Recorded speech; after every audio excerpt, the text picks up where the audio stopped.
A Spiritu Dominus, Domine libera nos. From the lightning and the tempest, our Emperor, deliver us. From plague, temptation and war, our Emperor, deliver us. From the scourge of the Kraken, our Emperor, deliver us. From the blasphemy of the fallen, our Emperor, deliver us. From the begetting of demons, our Emperor, deliver us. From the curse of the mutant, our Emperor, deliver us. A morte perpetua, Domine libera nos. That thou wouldst bring them only death, that thou shouldst spare none, that thou shouldst pardon none, we beseech thee, destroy them. The story of St Helena. Almost nothing is known of St Helena's early life. The earliest known record of her is as a Sister Superior leading a squad onto a chaos-besieged world during the Ossian Crusade. The mission did not go well. A warp storm scattered half the Crusade fleet far from its intended target, and as such the Imperial forces were vastly outnumbered. St Helena's sisters were badly wounded in the early fighting, and they were trapped deep behind enemy lines, holed up in a ruined church to the God Emperor. For nearly 8 days she fought to keep her sisters safe while she tended to their wounds, her faith overcoming everything the forces of chaos could throw at them, until they drew the attention of a demon. By this time, she had long since run out of ammunition, and she faced it down with nothing but her chainsword. The battle was fierce, but Helena was unable to harm the mighty creature. Her chainsword was battered aside and broken, and she was pinned to the ground. She sought around for anything, and her hand clamped around a simple candle that had fallen to the floor. Taking it up, it flared to life, and the holy flame brought a new strength to the flagging sister. But the demon was strong and could not be driven off. It taunted Helena, but she declared that as long as there was faith in her heart, she would fight on. In response, the demon punched its claw into her chest and ripped out her heart. The watching wounded believed all was lost as the demon paced slowly towards them. But then, the heart still clutched in its foul claw burst into flame. Behind the creature, Helena rose, her candle in one hand, the broken remains of her sword in the other, and as the heat of her heart burned the demon, she plunged the blade into its eye, destroying it. With her foe slain, Helena turned to her wounded sisters and lifted the candle high. As its light shone upon them, they found their wounds to be healed. One of the sisters took up Helena's heart to find that it had become a perfect model forged from glass and adamantium. The hole in her chest that the demon had caused remained. Her own heart was now in her hand, and yet by the Emperor's will, Helena lived. She led her sisters from the church and deeper into the enemy lines. None could stand before them, and waves of heretics fell, and as they walked, they rallied other scattered survivors to them, until a mighty army marched at her back. Eventually, they faced the final might of the Chaos Horde, and while the armies fought, Helena dueled the Chaos Lord in single combat. He fell before her, and his army was routed, fleeing back to their ships and away from the world. With her duty completed, St Helena fell for the final time, and as she did, the burned and scarred ground around her sprang to life, forming a halo of wings and flowers. They took up her body and took up the candle and heart, and then returned to the church that had sheltered them, and began the work of founding 2 orders of battle sisters, the Merciful Candle and the Immortal Heart, one dedicated to the healing of the innocent, as the famed candle was blessed to do, and one to the burning of the guilty, as the heart had shown itself amply capable of. Twin Orders. The founding of these 2 Orders Minoris remained largely unknown to the wider Imperium for nearly 20 years, when the warp storms around Ossian finally abated. With the communication once again possible, the Sector Administratum was surprised to hear of the world's successful recapture. Imperial bureaucracy worked unusually fast, and after a mere decade and a half, the 2 orders were officially recognised by the Imperial Church, and St Helena was added to the Imperial canon of saints. By that time, Ossian had fallen under the church's purview and had been formally declared a shrine world. Its new planetary capital, built around a large cathedral that itself was built atop the ruins of the church that Helena and her sisters had defended. The Battle Sisters were initially few in number, and their leader was Helena's second in command, Sister Beatrice. By the time of their reintegration into the wider Imperium, their numbers had grown considerably, and while most lacked the holy power armour of true sisters, they were no less armoured by faith. Once the orders were officially recognised, Beatrice was granted the title of Canoness, a duty she had been performing for many years, and suitable supplies of holy armour and weapons were arranged. 50 years after their founding, the orders were ready to serve the Imperium and the God Emperor. Within the cathedral stood a statue of St Helena, towering over the congregation, the heart in a reliquary within her chest, and the candle in her hand, shining its light over the vast room. According to legend, the candle still holds the power to heal, and those who are blessed to pray within its light find themselves blessed by the God Emperor's eternal mercy. Both the Immortal Heart and the Merciful Candle train their novices in the schola attached to the Cathedral of St Helena, and there is a greater focus on a balance between the two than in most Battle Sister training. Their training only diverges towards its end, and as such, even frontline troops have a knowledge of the healing arts that would outstrip many worlds' greatest healers, and all of the Sisters Hospitaller stand prepared to smite the Emperor's enemies. The enemies of the Emperor stand legion in the dark, and we shall stand against them. But to slay the enemy is not enough. The wounds they inflict must also be healed, or they shall chip away at us piece by piece. Every life sworn to him should be honoured, and every life that spurns him must be purged. It is perhaps somewhat ironic that the Order's chosen colours are a rich metallic red for their armour and a deep midnight black for their vestments. This has led to some confusing them with the Sisters of the Bloody Rose, but the tactics and temperament of the Immortal Heart could not be more different. These sisters are known for their serenity on the battlefield, their presence a calming, soothing balm for the soldiers of the Imperial Guard. In theatres of war where they fight alongside the Guard, it is extremely common for squad, and sometimes even combat squad-sized formations, to be seated throughout a battle line, letting their serenity and faith shine as beacons for the rest of the Imperium's defenders. This also allows them to apply their knowledge of battlefield medicine where it is needed the most, and many lives have been saved by their swift intervention. The 41st Millennium. By the last days of the 41st Millennium, the Order of the Immortal Heart was well established upon the world of Ossian.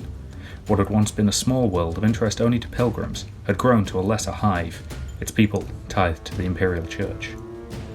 The Order was under the command of Canoness Superior Rosalind. She, like many of her predecessors, went to war bearing one of the Order's holiest artifacts, a brazier of holy fire whose flames were lit from the Merciful Candle itself. This device, while often used to smite the Emperor's enemies, is not primarily a weapon. Instead, it acts as a small piece of the Emperor's light, bringing hope and strength to the soldiers of the Imperium, and much like the candle from whence its flame is born, it is said to have miraculous healing powers. Rosalind herself is a skilled commander and a shrewd political figure. She has spent decades manoeuvring through the dense political minefields of the Adeptus Ministorum, using a mixture of ruthless manipulation and genuine kindness. Her immediate subordinate was Palatine Lucia, the highest ranking of the Merciful Candle's Hospitallers. She bore overall responsibility for the vast network of medical facilities on Ossian, and the medical ships that serve under the Order's banner. Like many of her Order, she had spent much of her life on battlefields, serving as a combat medic, a role she still served, even with her advanced rank. This had not left her untouched. Under her armour, the skin of her left side was a scarred mass that may well have taken her to the Emperor's side, if not for the intervention of a knight of Houseful Chess. The Order appeared well placed, and Ossian seemed as secure as any world along the Imperium's borders. But the Great Rift would change all that. The Siege of Ossian. When the Citrix Maledictum came into sudden and shocking existence, Ossian found itself once again under siege by the Neverborn, demons of the Warp. Across the world, reality warped and split. Nightmare creatures poured forth. Creatures sworn to the blood god, Khorne. They sought to claim the world that they had been denied for so long. The citizens of the outlying regions were butchered. The blood flowed in rivers. Thousands of skulls were added to the Skull Throne. The Order fought alongside the planet's PDF forces, but they were ultimately doomed. Rosalind ordered a full retreat, pulling their forces back to the hive city of Saint's Vigil, the holy ground that surrounded the Order's great cathedral. They dug in and prepared themselves for a siege. When the creatures of the warp came for them, they found themselves facing a bastion of the Emperor's faithful. Holy flames and bolt shells rained down upon them. Blessed artillery barrages from Imperial Guard basilisks and sororitas exorcists blew apart the lesser demons. But for every one that fell, a dozen more rose to replace it. Leading the horde was a huge creature, a bloodthirster of Khorne.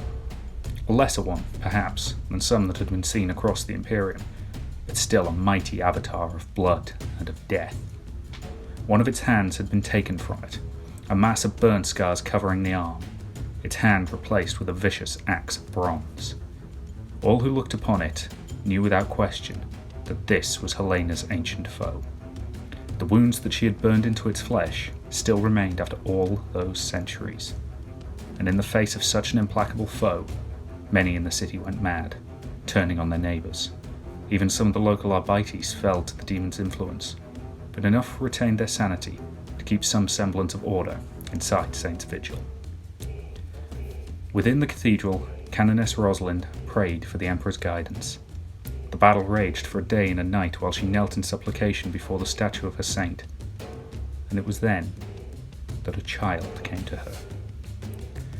The girl was an orphan, taken in with the latest group of potential novices. She had simply lost her way in the vast halls, but by guidance or providence, she had found the Canoness. The pair spoke for a time, and when she rose, Rosalind knew what must be done.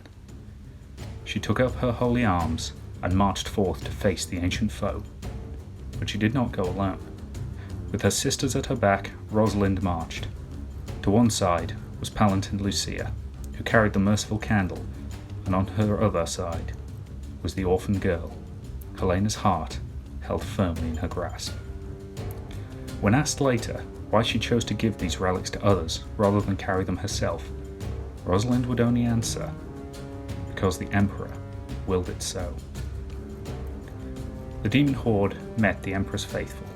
Sisters died by the score, but they would not be stopped. Many more took wounds that should have killed or crippled them, but under the light of the candle they fought on, wounds sealing in mere moments. The procession drove deep into the demons until they came upon the bloodthirster. It stared down at them, seeing its ancient bane once again, and with furious anger it leapt at the group, howling, spitting and screaming. The girl should have run. She was but a child after all, but instead she held the heart close to her chest and erupted into flame. It would later be said that the light from that inferno could be seen from orbit. Some even claimed to have seen it from light years away. No one on the surface could bear to look upon the conflagration, and the few that tried were found dead, their eyes burned from their heads. But the demon screamed as a hand wreathed in holy fire reached out and ripped the monster's heart from its chest. Some claim it was the Emperor himself that walked on Ossian that day. Others that St Helena returned to face her enemy one more time. Some, within the Inquisition, even theorized that the dark god of sorcery intervened to prevent its rival from gaining power. Whatever the truth, the demonic incursion was suddenly broken. The tide of blood washed back into the wall, and of the 1,000 battle sisters that marched from the gates, barely half returned.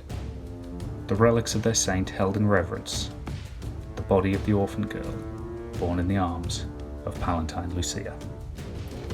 The era Indomitus. With their home secured, the Orders had found a new purpose. Other worlds within their sphere of influence had fallen under attack, the cries of the astropaths screaming pleas for help out into the void. Rosalind declared that they would form a crusade to take back their sector. Although her forces had been severely weakened, the fleet in orbit had remained largely untouched, including the vast fleet of hospital ships. Canoness Rosalind called them all into service. Hospitals became troop carriers, cargo ships became gunships. The fleet was a makeshift one, but by the faith of those who sailed upon them, it would serve the Emperor's will.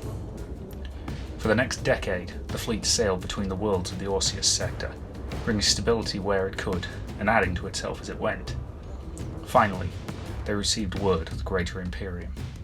A fleet detached from the mighty Indomitus Crusade made transit into their space, and the two forces almost opened fire upon one another, but thankfully they avoided such an ignominious fate. The fleet's commander, a space marine named Malice, met with the Canoness Rosalind and her entourage. He told them of Guilliman, of the Primaris, and of the war to stabilize the Imperium. The two fleets became one, and together they continued the battle to save the Ossian sector. The Battle Sisters sworn to the oath of St Helena, standing firm against the worst the galaxy could offer, with one arm outstretched to help the faithful, and the other with blade in hand, ready to strike down the heretical.